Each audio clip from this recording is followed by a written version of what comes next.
దేవుని మహాకృపను బట్టి ఈ దినమందు ఈ పరిచర్యను దేవుడు గణపరిచి ఇంతవరకు నన్ను దీవిస్తూ పరిచర్యలో ఉన్నతంగా నడిపిస్తూ అనేకులకి సత్య సువార్తను ప్రకటించడానికి దేవుడు కృప చూపించినాడు.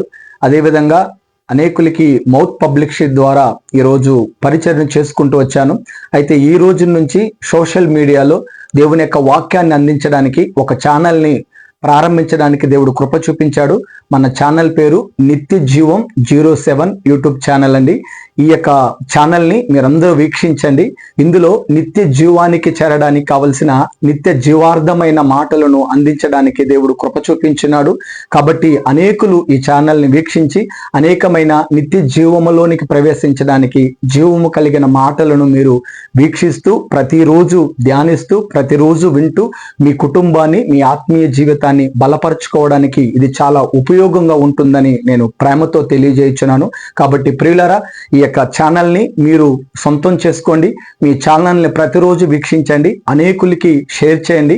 మీరు విన్న ఆ వాక్యములో ఒక కామెంట్స్ రూపంలో ఒక మాటను రాయండి. మీరు రాయడాన్ని బట్టి అనేకులకి ఇది క్షేమాన్ని కలిగిస్తుంది. కాబట్టి ఈ ఛానల్ని ప్రేమపూర్వకంగా మీ మధ్యలోనికి తీసుకొస్తున్నాను. కాబట్టి మీరు దీన్ని వీక్షించండి, అందరికీ షేర్ చేయండి, కామెంట్ రూపంలో మీ భావాన్ని తెలియపరచండి. Thank you so much. God bless you all.